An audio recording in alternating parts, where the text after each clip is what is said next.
Sound Off. Horry and Georgetown counties, we welcome you back to Sound Off. Again, Sound Off is heard weekly on your favorite radio station. It's always our goal at Sound Off to deal with topics that are relevant to you, the community, and always relevant to our young people. Again, we are really excited to have as our very special guest, Dr. Naquan Muhammad. Y'all, let's give it up for Dr. Muhammad. Woo-hoo! And I know you want us to call you Brother Muhammad, but since you have an earned PhD, I want to call you Dr. Muhammad. Again, welcome, Dr. Muhammad. No, thank you for having me. Again, my name is Claudine Lance Schofield, but more importantly, Sound Off crew, would you like to reintroduce yourselves at this time? Heyo, it's Michelle. Good morning, I'm April. What's up? It's Ishmael. And again, Dr. Muhammad. Good morning. You had your Wheaties. yes. Or grits or eggs, maybe not Wheaties, grits and eggs.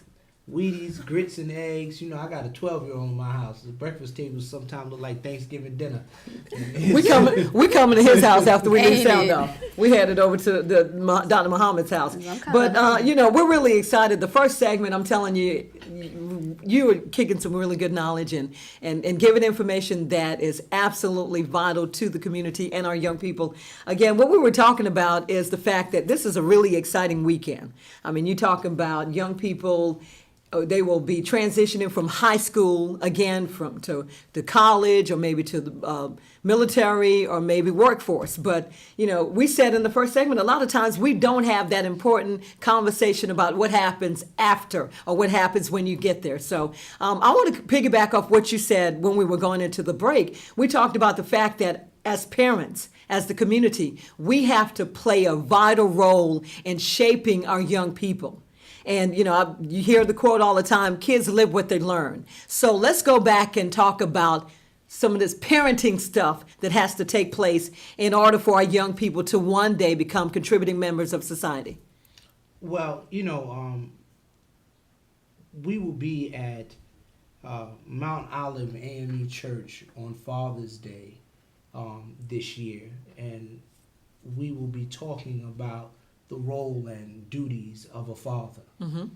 One of the things we have to think about is that as parents, it is our responsibility to give direction, Okay. to give guidance, and then be able to give our children the resources necessary to follow that guidance. We live in a world as parents that most of us don't control. Mm-hmm.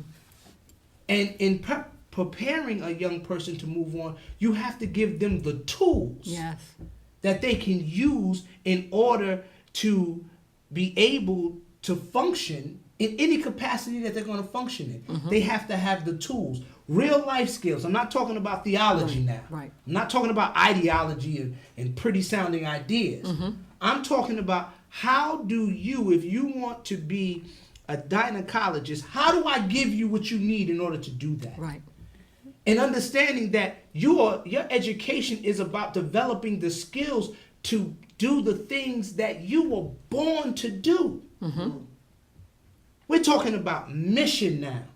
Every human being was born with a purpose. You weren't born to be a janitor. Right. Not saying that there's anything wrong with being a janitor. But what I'm talking about is is your aim and purpose for coming into this world. And in order to do that, as parents, we have to be a little realistic even about ourselves. Mm-hmm. Because you talk about education, but we don't control the educational system. Mm-hmm. And that is where the problem really starts. Because we give our children to somebody else to educate them. And then think that those individuals are going to give our children the kind of education that will make them free, independent, thinking, self-sufficient human beings. And that's not somebody else's job and responsibility. Right. That's our job as parents. Yeah. So we should be intricately involved Mm-hmm. in their education, in the educational system that educates them. Right. So as parents, we have to understand that the responsibility is not on our children. It's our responsibility so that we can hurl them forward. And basically that's what a father is. Mm-hmm. Somebody that moves life further than the point where his will stop. So we have to understand, and we have to have these kind of critical conversations. Listen, yeah, you live what you learn, But maybe you need to understand that you need to change that. And you can't do the same things I did, because I think it was one of the founding fathers of this great nation, Benjamin Franklin, who said, quote, "To do the same thing, That's right. expecting a different result, is insanity." And that's the truth.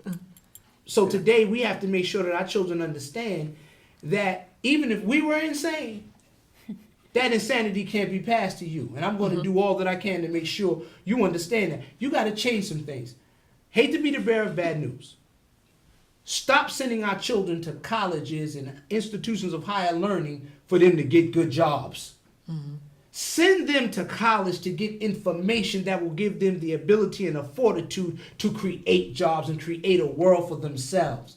Because we're painting these pictures for them that are not reality. And we have to stop that. And the only way to do that is you can't change until you understand that there's something wrong. And that's why our institution is called the Peace Institution. Because this is how you create peace. Positive education always corrects errors. Okay. Wow, that's powerful. Now, I think I'm going to the high school on the panel. This final week of the kids getting out for the summer, I'm telling you, I want to talk about our young people understanding the importance of being proactive. The fact that you don't realize that you were over your days and you failing all your classes because you went over the given time allotted for you to have per semester. And parents not even aware of that. And then parents are coming to the schools and everybody else is going to get told off because the kids, one, didn't do what they need to do, and then the parents were not involved. So I want to ask, beginning with you, AVL, how important is it for you as a young person to be proactive, even as it relates to your life? Okay, I believe it's very important. Time management, like Michelle was saying, is a big thing that's important. And in high school, it's not necessarily stressed as much as I think it would be in college. But so far, my high school experience has taught me a lot of time management better than I did in like middle school or anything. I have several AP classes that I take, and because they're college classes, I guess, they've helped prepare me better than typical high school classes. Okay. All right. Well, I'm going to switch it since you're in college. What about self-advocacy skills? Is that necessary? We're going to, Dr. Muhammad is challenging the parents, and parents need to be challenged, community educators or what have you. But I want to put it back on our young people for a second. What about self-advocacy skills? What if, and you have good parents, but what if we're talking about a young person that unfortunately they don't have good parents? So what happens when, one, you don't have good parents? So what's going to happen if you don't have those self-advocacy skills? And how important do you think that is? I think it's very important. Like, when you say self-advocacy, for some reason in my mind it keeps telling, like, I keep thinking challenging yourself.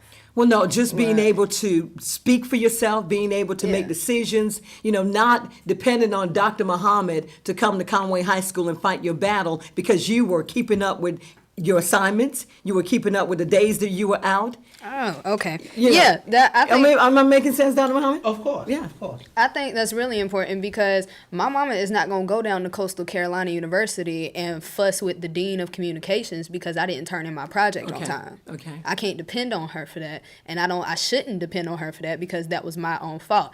And I think a problem with high school, well, I'm not going to say a problem, but I think something that when I noticed when I was in high school, a lot of parents are the parents that believe only what their child says.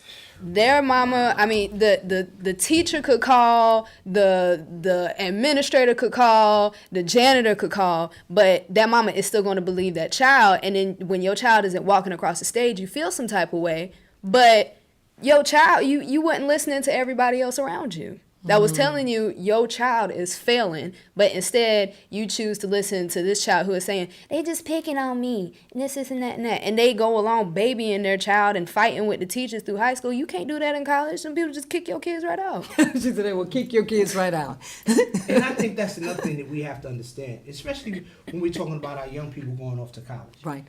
My oldest daughter is going off to college. She's my first child off to college. And over the years, we've had a series of conversations about what college really is. Right.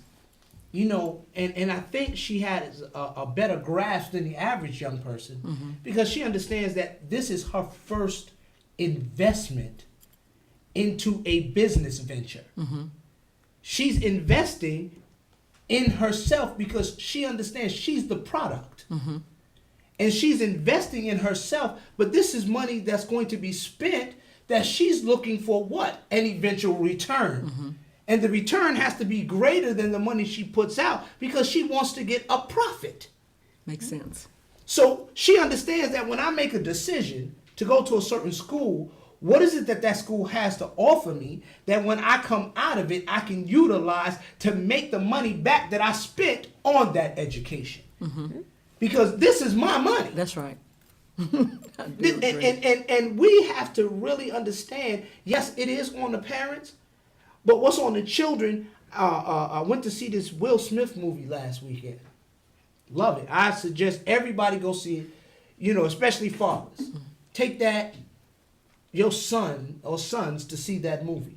And one of the key things he said, he told him, I'm not going to tell the whole movie, but he said, if you do what I say, we will survive.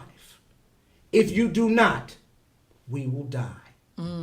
See, it's on the parents to give guidance, training, and information, and it is on the children to become obedient to that training so that they can survive and move forward. It's good. So we're talking about empowerment, but when we talk about empowerment, we have to talk about the tools that you use in order to empower yourself. See, most of us don't have a clue on how to empower ourselves because we don't empower our children. When you have a child, you say, hey, you know, do your chores, and if they don't do it, you know, everybody knows I'm a strict disciplinarian. In my household, we don't play them games. I will make my son make up a bed 50 times. Oh, wow. Until he gets it not right. And I specify what right is my way. So it's right when I say it's right. Because he may go, and he does it, what's the matter with that? That's according to your outlook. But since I'm the one giving the instruction, so that this bed can look a certain kind of way, I think you owe me the right to follow that instruction because everything I've done up to this point has been for your benefit. So children have to learn how, and education plays a key role in that because you learn to take instructions from an instructor. And then you have to give it back that way so that you can get a what? An A. If you don't give it back exactly how I gave it to you, man, that grade gonna look different. Yeah. So we have to understand that young people, you have to empower yourself by following good advice and good examples, even sometime when you don't see it and understand it. You have to be able to say, hey, here's a person that stands for my benefit. And if they say I should go down this road, I don't think so.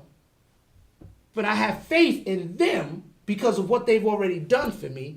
So I'm going to go ahead and go down this road. And then when you get down there and you find out how much better it is for you, then maybe one day you can look back and say thank you. And then you can start turning around directing young folks in that same direction. So once again, our young people have to understand the importance of following good, productive, prosperous advice and information. Okay. And I like that. And what we're going to talk about in the third segment, keeping the main thing. Because if we're investing all this money, and as parents, I have a college student, and then you will have one, then we expect to get some return on our investment. And so I'm going to start with Ishmael when we get back, because he talked about the fact that college is more than just getting the academic piece. You have so much distractions. So Horry and Georgetown counties, stay tuned. We'll be right back. Sound off.